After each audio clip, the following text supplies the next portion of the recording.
there's this mentality that we kind of have to save face for the family porque hay muchos criticones, nos juzgan, so you kind of have to be the face of the family. You have to be polished. You can't really mess up, and if you do mess up, you kind of you kind of have to keep it on the low.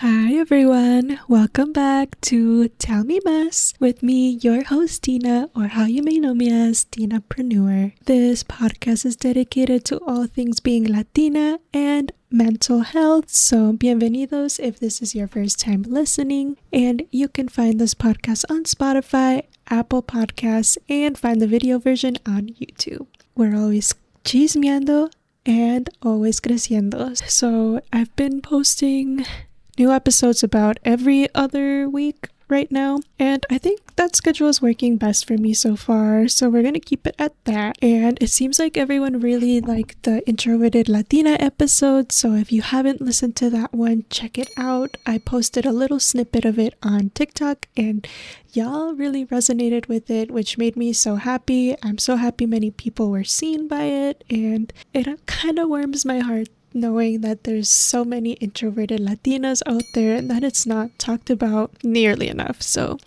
muchas gracias for that support. I have loved reading all of the comments on that video. You can follow me, Tinapreneur, on TikTok and Instagram, and that's where you can kind of get these snippets or small snippets of the podcast, other mental health and Latina stuff on there. So hit that follow button. I would love to have you.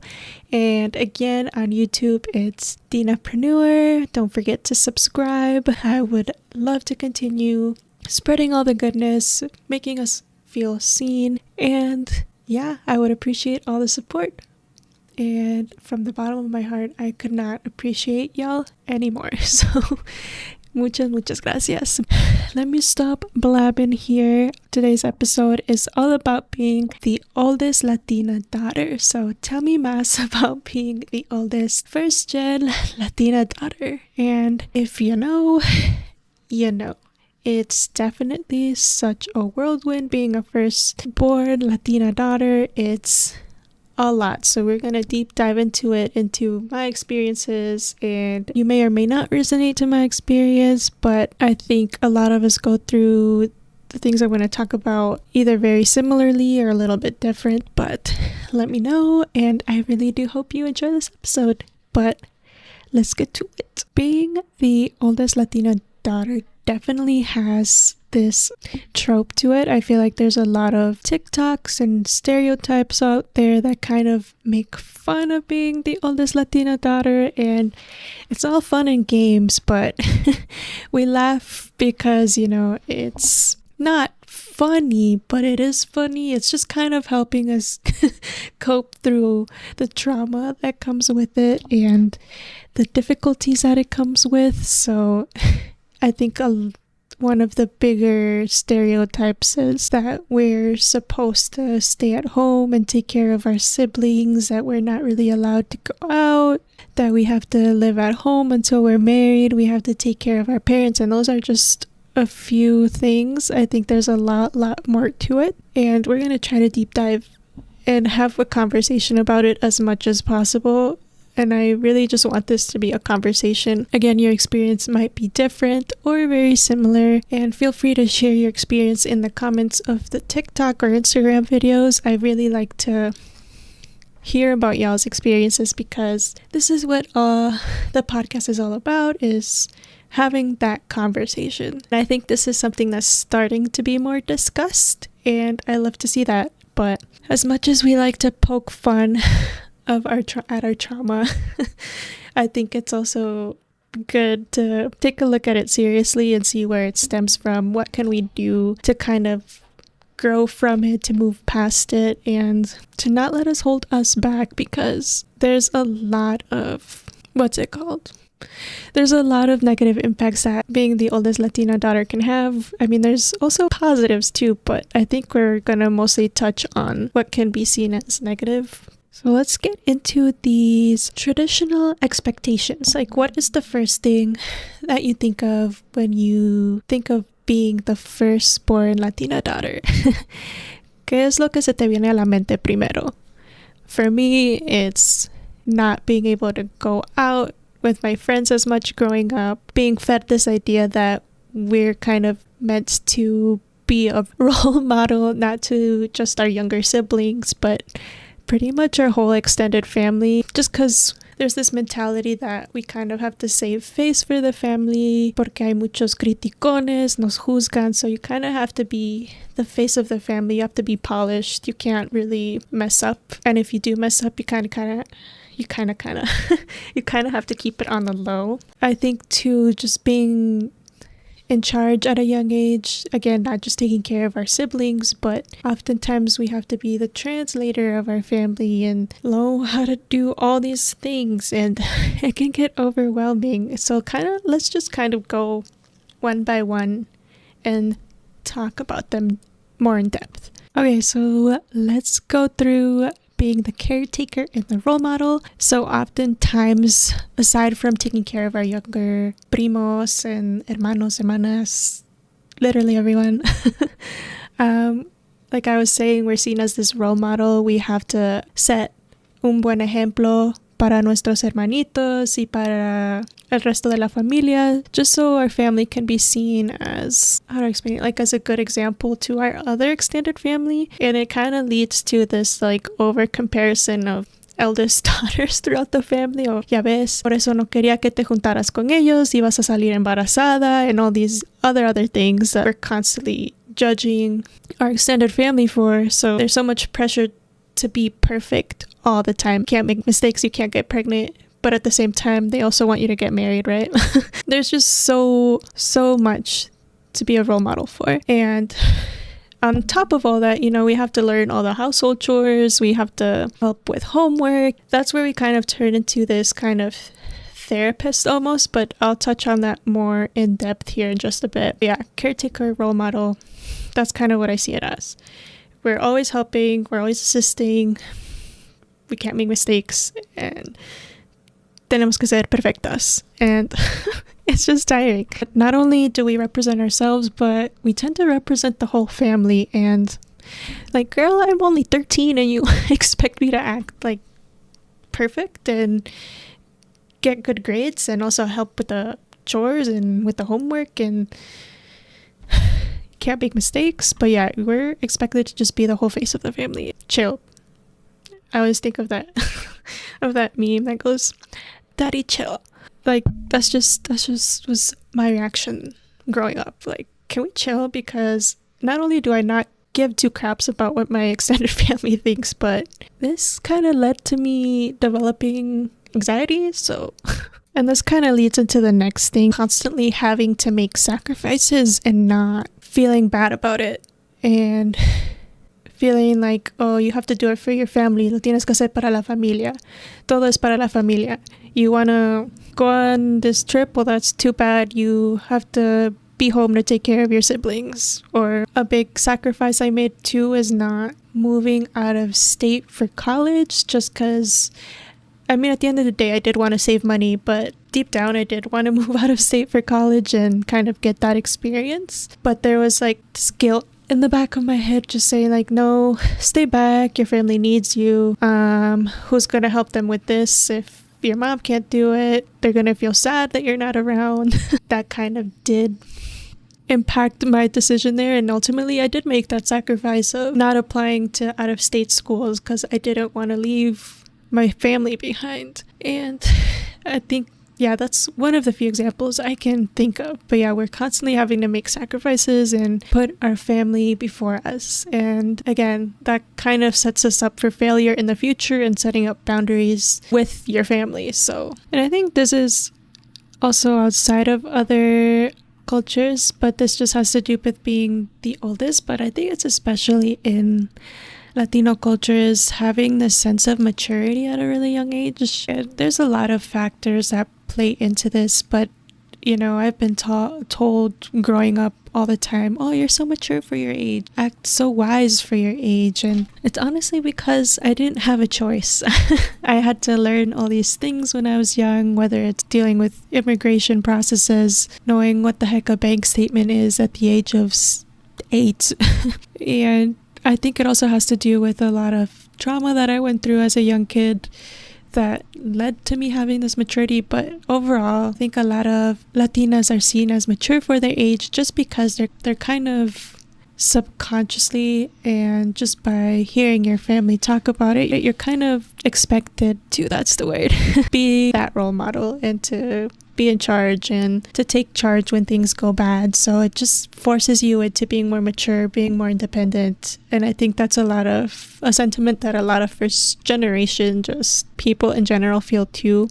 That sense of having to be really independent because you can't really ask your family because they don't have the answers. So you kind of have to depend on yourself to learn where to get the answers from. It's crazy how that impacts your teenagehood, your sense of growth. Because I always had the idea that I was very mature, I feel like I couldn't act like a kid. It made me grow up really quickly, and it makes me a little sad because there's nothing wrong with being a kid at 13. But at 13, I thought I'm too grown for this or that. But in reality, you're not.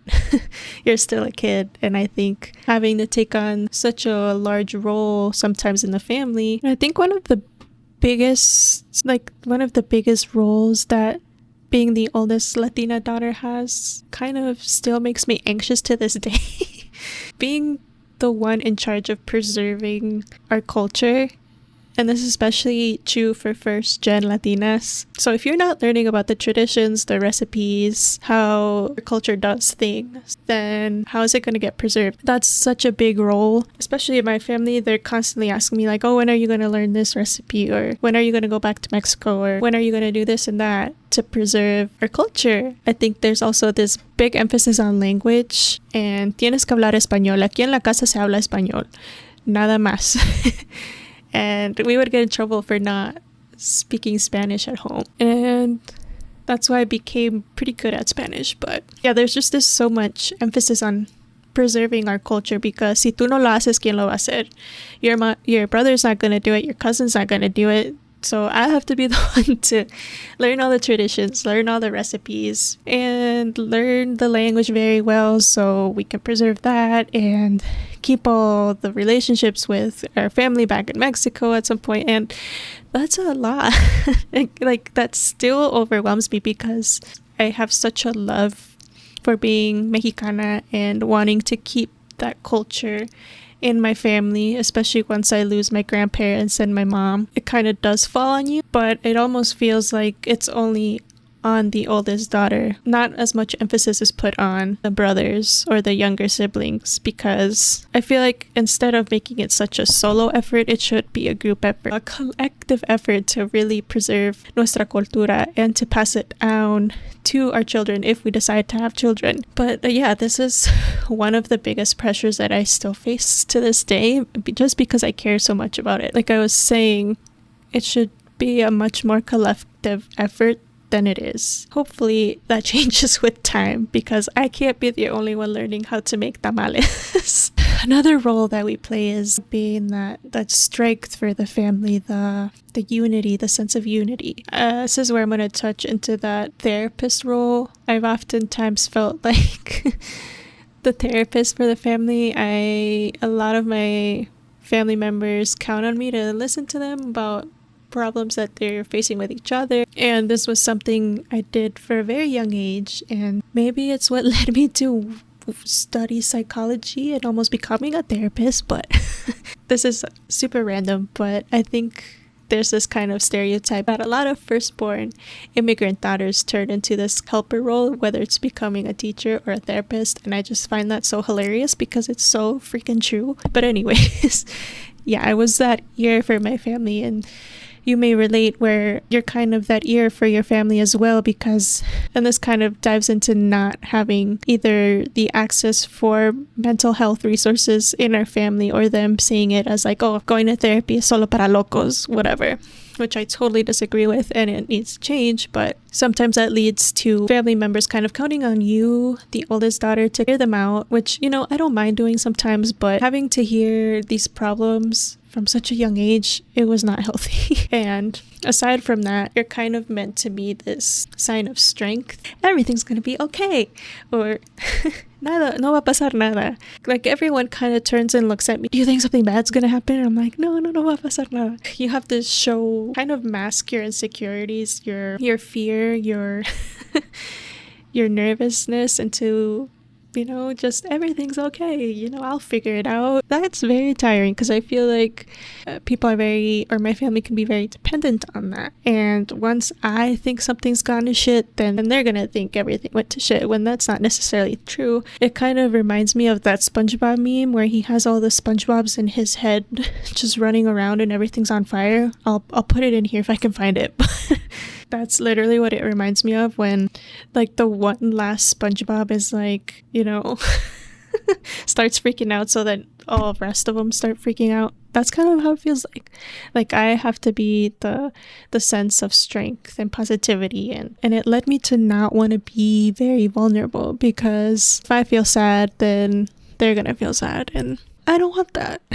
And hopefully, again, things change, but you're kind of start to transition into this role once you're older, to bring the family together. So it's kind of on you to want to host family outings, or to plan your grandpa's birthday dinner, you know, do all the planning. Girl, it shouldn't just be on us. Why can't my cousin do it? Or why can't my uncle do it? For a culture that values collectivism so much, I'm astounded by how much of it falls on the oldest Latina daughter. I didn't deal with this one too much, but I think some older daughters kind of felt this necessity to contribute financially, whether it was by choice or by force. I'm very blessed that my family didn't put too much pressure on me to contribute financially. They really wanted me to focus on school, so I didn't have a job until late high school. Just because we were struggling financially, I would kind of help them sometimes when I could,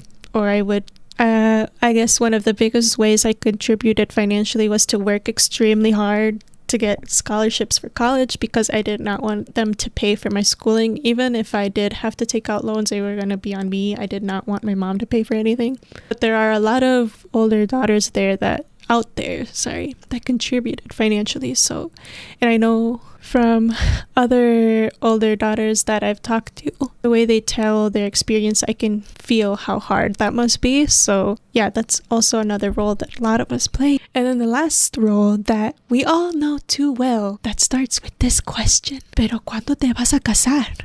¿Y el novio? But they also challenge it with this: no tengas novio hasta que tengas 30 años. No te puedes salir de la casa hasta que te cases. So it's like, well, which one is it? You want me to have a kid, but you don't want me to move out. You want me to get married, but I can't move out until I get married. Huh? And yeah, that's one of the biggest roles that we play too, is like, we have all this on our shoulders already, but on top of that, we're going through this to prepare for marriage, where if we don't break this generational cycle, we're gonna keep being in charge of everything until we maybe have our own daughter, and we can give all the stuff that we've burdened for the past however many years of our life to them, and then the cycle continues. But we're not doing that here. That's why we're dissecting these roles, and we're moving past them, we are acknowledging them, and we are going to set boundaries and put ourselves first, because it's time. So I think the biggest ways being the oldest Latina daughter stuck with me is, aside from being very mature for my age, is not being able to go out with friends often. When I was younger, I didn't go to many sleepovers unless it was with my cousin. You know, I wasn't allowed to go to certain things. I wasn't allowed to hang out with friends outside of school, and And if I was, it was very, very rare, or until I was probably a senior in high school, if I was lucky. And it led to a lot of headbutting with my family. I remember, I think a lot of us can relate to the fear, the literal fear of having to ask to go somewhere. You know, kind of observing your mom or for me, my grandparents for the rest of the day and saying like, oh, I'm gonna wait till they're in like a very good mood, or I'll wait till the very last minute, or you know, or I'll take my cousin with me, whatever it takes. And it kind of led me to develop some sort of social anxiety for sure. Like, I did not know how to communicate with people. I'm better at it now, but I'm still a little awkward, not gonna lie. And there was just so much anger towards my mom for saying no for the randomest things. There was this one instance where my best friend at the time, she invited me to go to this Halloween, I can't think of the word, where you kind of ride in little carts and a hayride. She invited me to a Halloween hayride. I wanted to go so bad because my birthday's in October. I'm a Halloween baby. Well, I wasn't born on Halloween, but I love Halloween. Like, love it. It's my favorite holiday. But I really wanted to go. I think I was 12 or 13, and she had slept over, I think, once or twice, so we were already pretty close. And she was like, yeah, you'd be going with me. And I think it was with her parents. Like, it wasn't gonna be just with friends. We were gonna be with an adult, and even like her dad could talk to my mom. And to put things into context, yes, she was white. So I think there was also like that cultural barrier that kind of was like my mom led to say no. I don't know, but I tried so hard. I was so sad, you guys. I literally cried in my room because I really wanted to go. And my friend was really sad too. And she didn't really understand it. And I think that's one of the biggest things, even with dating or having friends that aren't Latino, trying to explain to them, get them to understand that like, no, I can't. And they're like, why? And then you're like, because my mom said no. And they're like, why? It's, yeah, like the amount of times I had to get my ex-white boyfriend to understand that some things just, I can't go because my mom said no. Like, that's just y nada y punto. It was so hard for him to understand the reasoning that like, just go. Like, why can't you go? I'm like, well, what? First of all, I'm 16. Second of all, I'm Mexican. So when my mom says no, no. Yeah, that was one of the hardest things, is having to understand to friends and ex-boyfriends, I guess, why I can't do certain things, because they don't get it. Like, you don't, it's really hard to understand if you're not Mexican or from an immigrant community. So aside from that, I was also the family therapist, the translator, the teacher, and the babysitter. And I was responsible for my younger brother and my cousin. They're the same age. They're 3-ish younger than me. Yeah, I was the one to kind of help them with their homework. And to this day, I help my brother with his FAFSA. I help them with honestly anything. If they have questions, they always come to me, which is fine. Having to do that at the age of 10 was something else. And especially since we went to the same elementary school and high school. So I was always just watching over them, you know? And I had to figure things out for them when they didn't know. So there's that. And we already touched into the therapist thing, so I won't go into that again. Is definitely the one to go to when people were dealing with stuff. The amount of times my family talks to me about other family members is kind of crazy. But the one that does take my advice is my grandpa. And I think the last one, I think that also kind of still frustrates me to this day, is my mom not wanting me to move out right away. And it frustrates me because I feel like I lost out on a lot of opportunities. So for context, I didn't live in the dorms in college. While I was excited to save money, I definitely did want to have that experience that I feel like I definitely missed out on. I didn't really get immersed into the college experience until I was a junior, just because I had finally gotten my license at that point and could drive to friends' houses or whatever. And even then, it was really weird coming back home late. Or I still had to ask for permission. Like, oh, by the way, can I go to study at my friend's house? Or I'm going to go to this student event. In reality, I was going to party, but that's what I'm saying. Like, I feel like not being allowed to do things forces you to lie. And I don't like to lie, but that's the only way I was able to experience things sometimes. Anyways, yeah, if I was not, when I did move out, my mom was not very happy. That'll probably be another podcast episode on its own time, because I feel like there's so much you can say about making that move to finally move out, especially as a Latina. You're not there for your family as much as they expect you to be. Honestly, it's just because you're living on your own, you're going to work or school or whatever. So they're not literally right there for them to ask you for things, so they kind of freak out a little bit. And did not happen the way I wanted it to happen, but that'll be a story for another day.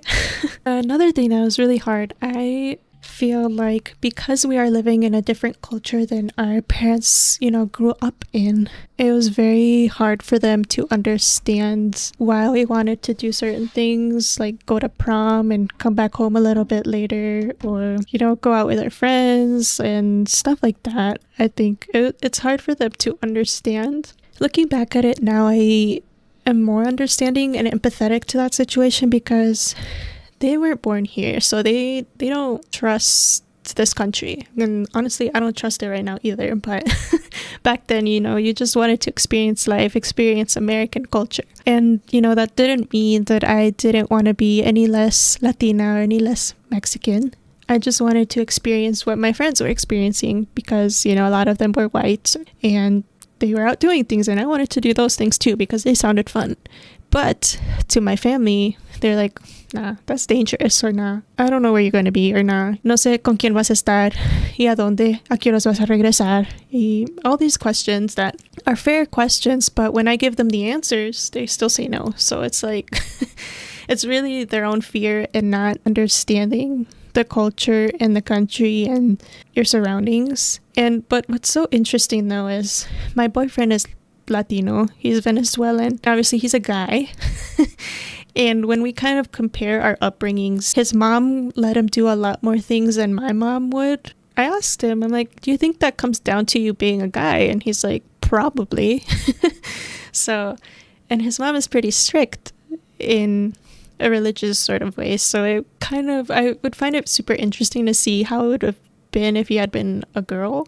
Would he have had the same opportunities, the same experiences with his friends, or would he have been a little bit more sheltered? And it's probably the latter. Often when I did do things, or when my mom finally said yes, my grandma would kind of be like, oh, ya te estás volviendo muy americana. And I'm like, bro, I literally went out with my friends twice this week. I get straight A's. I do all these after school activities. Like, let me experience life for a bit. Spending New Year's Eve is very important to spend with your family in Latino culture. Like, you have to be with your family. While in American culture, New Year's Eve is very much of like going out and drinking, being with your friends. And there was one year, literally 1 year out of all the years that I've been alive, which is 26. I spent one of those years with my friends, and I think it's because I had just turned 21. So I really wanted to go out with my friends, and my family was not happy. My mom was like, oh, your grandma, tu abuela va a estar bien enojada, está enojada, porque no estás aquí. And I think one other year I didn't go, but that's because I was working at a restaurant, and I still went after I got off. I'm a great daughter. But anyways, they were so mad at me. I always spent Christmas with them, and not spending one New Year's Eve with them, it was like a catastrophe. I just wanted to go out and experience things. And I did experience a lot of things that night. A lot of fun things. And I made a lot of good memories with friends, and that we still look back on to this day. So I don't regret it. But my family was very, very mad. And my grandma, again, said something along the lines of, like, ya se cree bien americana, no le importa estar aquí con nosotros, blah, blah, blah, blah. And that's because, in their culture, or in our culture, you have to be with your family on New Year's Eve. That's a family thing. It's not a friend thing. It's a family thing. punto. Or my mom would always say like, oh, tú te vas a quedar conmigo en la casa hasta que te cases. No eres americana. You have to live with me until you're married. You're not American. And I'm like, ugh. Not saying I didn't like living with my mom. It had its ups and downs, but I was ready to move out. I was ready to really experience college, to study with friends until 3 a.m, study or not study, both things.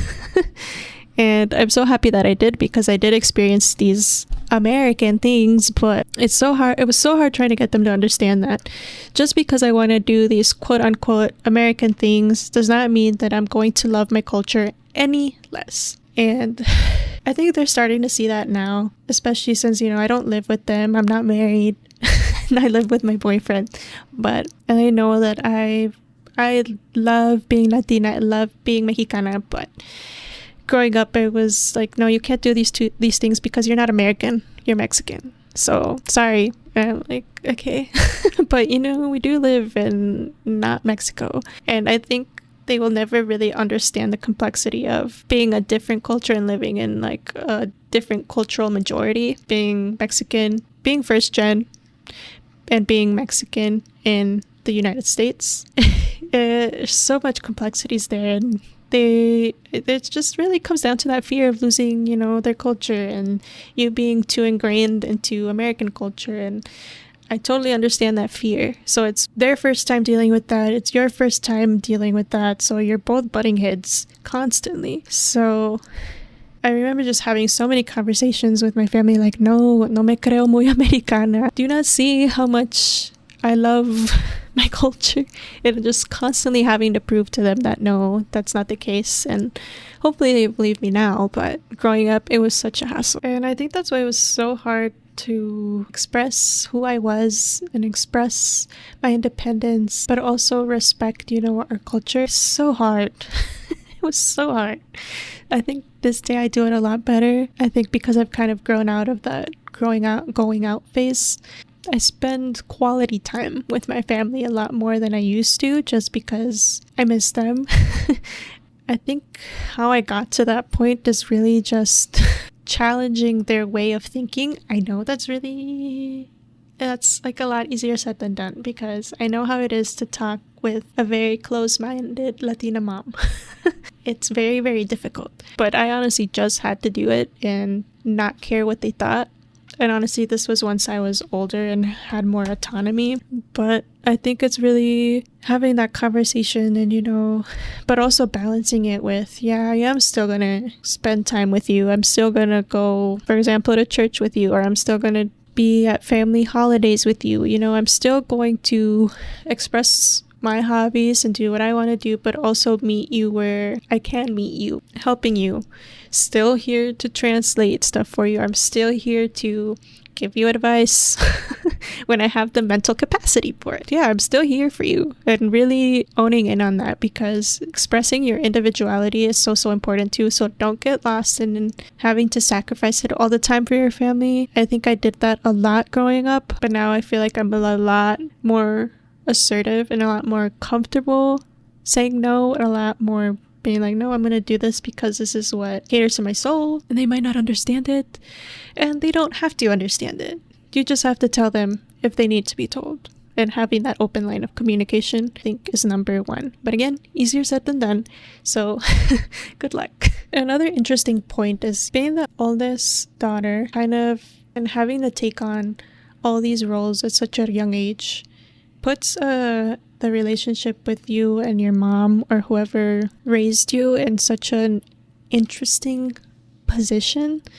Not only are you taught by, being told, you're taught by observation. Like, to this day, I see all the sacrifices my mom makes for my grandma, and sometimes I feel very sad because, I want her to not sacrifice herself all the time. I want her to live her own life and not feel so confined about what my grandma has to say, or to lose all her autonomy, or to feel guilty for not wanting to help her a certain day, sacrificing herself too much for the family. And you kind of see it play out I see it play out with my uncle too, my mom's brother. He's very consentido, maybe is the word.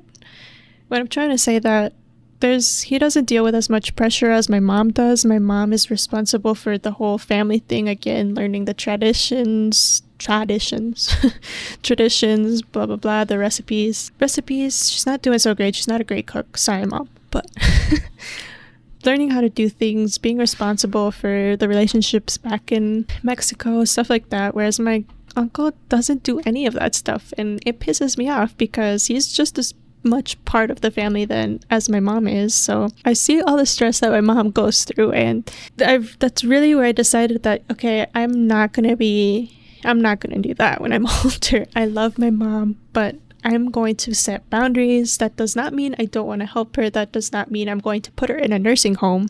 But it does mean that I do have the autonomy to say no sometimes. I'm breaking that generational cycle because I don't want to end up in that stereotypical oldest daughter trope. It's not cute. It's not good for you. It's so bad for your mental health. I have so much empathy for my mom, but she starts feeding me these ideas that she kind of is dealing with that I'm going to have to take over for her in a little bit here. And I'm like, I don't think so.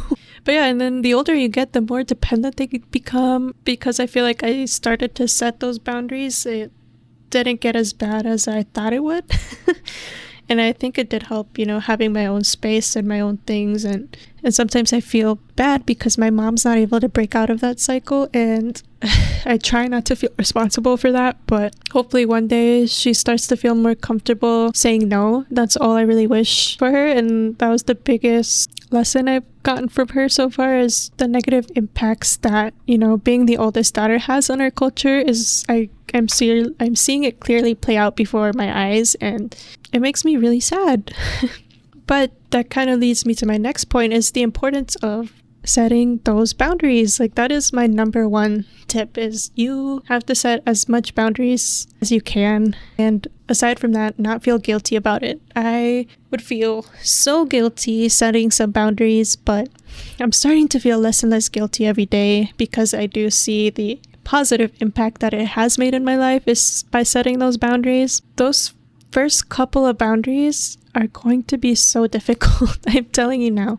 There's still some boundaries that I'm still working on with my mom, and it's hard. It's really hard. And sometimes you just have to test the waters and see how they react, and remind yourself that you're not responsible for their feelings, and you're only responsible for your feelings to an extent. Obviously, don't go out and make people cry, but you can't control people's reactions to putting yourself first or to setting these boundaries. And when you do talk about these things, remember, this is a very therapeutic thing, but use I statements versus you statements. Like, you made me angry because you overstepped the boundary, versus I got very angry because I felt a boundary was crossed.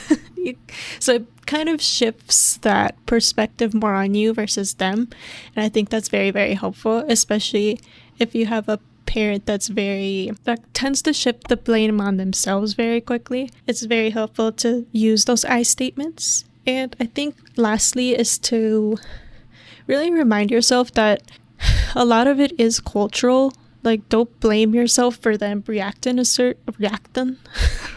Don't blame yourself for them reacting a certain way. A lot of habits are really hard to break.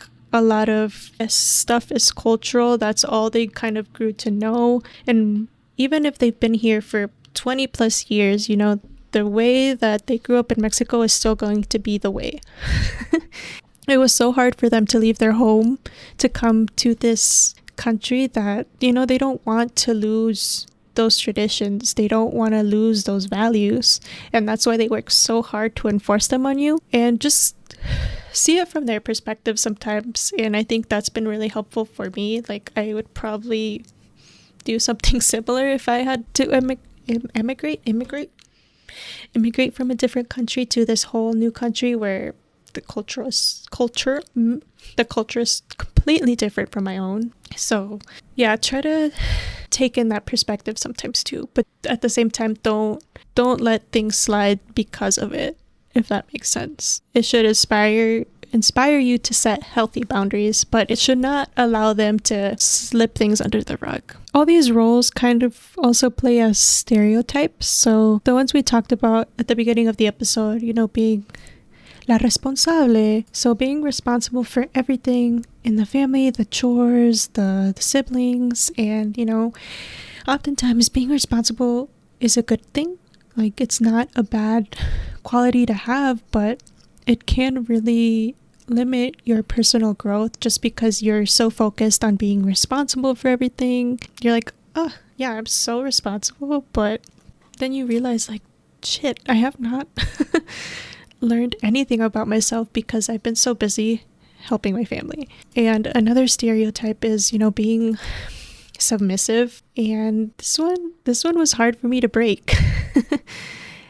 I remember my old volleyball coach, I talked about this in the last episode, that he believed that the reason I wasn't calling out the ball often was because there's this stereotype that Latina women are very submissive, and I didn't see it as a problem back then, but it pisses me off right now.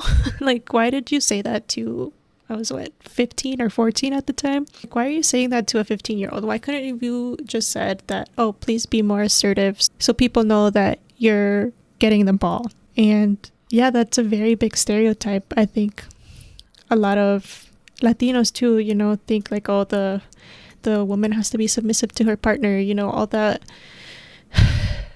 machismo. And again, that's a whole nother episode, the gender norms in the Latino culture. But just touching a little bit on that stereotype to be super submissive, and no, we don't do that here. I'm not going to be submissive no more. But yeah, that was one of the hardest ones for me to break. And it's really hard because I have very different ideas of things than my family does. And I don't tell them some things because they don't need to know. And I think knowing that is helpful too. They don't need to know everything, but they should know the things that you care about and the things that bring you joy. Not all of them, but some things, Again, that stereotype that we have to make sacrifices 24/7. And I touched on this earlier, that I had to sacrifice my dream of going to an out-of-state school in order to stay closer to my family. And I think that's that's something that a lot of Latinas relate to, is not going out of state for some schools because, who else is going to take care of things? And I think one that I thought of too, or that I found interesting when I was researching for this episode, that a lot of us, not just ourselves, downplay our contributions and achievements. And I see this with my mom and her brother. All her achievements are downplayed by whatever my uncle has going on. And it's just seeing her feel a lot underappreciated when she shouldn't be underappreciated, because she really does a lot. And yeah, it just makes me think of all the invisible contributions that we make and all the things that we contribute to the family but aren't thanked for. And yeah, we just feel underappreciated sometimes, and it's poopy. I'm so blessed that I have a grandpa that says thank you to me every time I translate things for him or use my time to help him with things. And I just love him so much, but I feel very blessed that he sees that as like my time. And I think he's very thankful for that. Yeah, I think just a simple thank you goes such a long way. Oh, this episode is so long, amigas. I think this is my longest episode so far. I just feel like there's so much complexity to this topic that I hope that I'm touching as much of it as I can. I feel like I could even do a part 2 of this, just because, again, there's so much here to dissect and to talk about. And I wish that, or maybe, you know what, here's an idea. What if I just hosted some sort of like comunidad chit chat virtually, where we talk about topics like this? Because I feel like I don't get that. I'm mostly talking to myself. This isn't something that a lot of us feel comfortable talking to our families about. Sometimes it's just nice to be seen and to be heard. So maybe I'll do that in the future once I get enough interest. But I think it would have been something super helpful for me when I was younger, so hopefully y'all feel the same way, but let me know. The last thing I'm going to touch on here is how being the oldest Latina daughter impacted my career choice and my education, stuff like that. But I think, like I was saying earlier, there's this kind of joke that a lot of older immigrant daughters become a part of helping professions, whether it's like therapists, doctors, social workers, stuff like that. Like, just because we're so used to helping people that we just want to keep helping people. It's what we've been taught to do. It comes naturally to us, so we naturally go towards those helping professions. But I just think it's so funny because it's so freaking true. Like, I always had this idea that I don't want to make money, I want to help people, when I didn't realize you can still help people, but you can still make money. Like, for some reason, those two things were never connected to me. They were always separate. But I fully believe that you can make mucho, mucho, mucho money and still help mucho, mucho, mucho people. So if you're in college now, don't let wanting to help people be a hindrance to your career choice, because you can still help people regardless of what career path you go towards. Like I said earlier, I wanted to move out of state for school or college, but I couldn't because I wanted to stay close to my family. And I think I brought it up to my mom once, and she's like, "You're funny. You're not doing that." And I'm like, okay. And it's not like I had a lot of choices anyways, because I didn't have a lot of money, so it would have been too expensive anyways. But, I didn't even apply. And to this day, I don't know if I would have gotten in. And it was one of my dream schools because at the time I wanted to do architecture. I can't say that word. I wanted to be an architect. And the school was in California, and it was I think it was University of Southern California.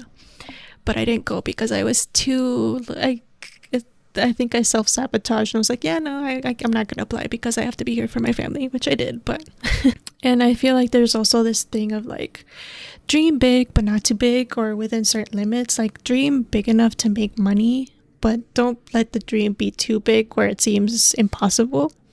And this is something that I'm dealing with now in wanting to be a content creator and starting my own business. My family doesn't quite get it. They want me to just get a corporate job. And to all my corporate girlies out there, round of applause, because that shit's hard. It's just not an environment I thrive in. So, and ever since I changed my major in college from I can't say it. Maybe that's why I didn't become an architect. To wanting to be an architect, to, I think it was, then I switched to psychology. Yeah. My mom was so mad because she was really excited to have an architect daughter, I guess. I don't know. It's like, I can't put too much blame on her because I was also excited, but it just, School of Architecture at the University of Minnesota is something else. So it wasn't for me.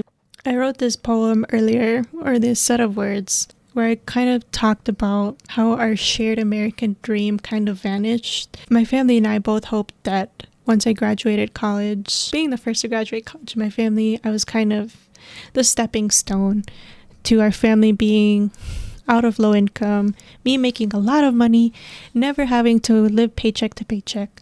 And, with the state of the world and how it is now, especially in the US, that dream is non-existent, and we had to learn that the hard way. When I graduated and still couldn't find a good job, my mom was like, "But why? You have a degree that you worked so hard for, and we're so proud of you for that, and you still can't get a good job." And I'm like, I know, I share your frustration, trust me. And having to explain that to them was really hard, and it's still hard for my grandpa to comprehend because, that's a dream that we shared for so long, and for it to just be broken like that without me having much to do with it, or me not being able to afford to get my master's, I mean, it's kind of sad. And I think a lot of y'all can relate to it.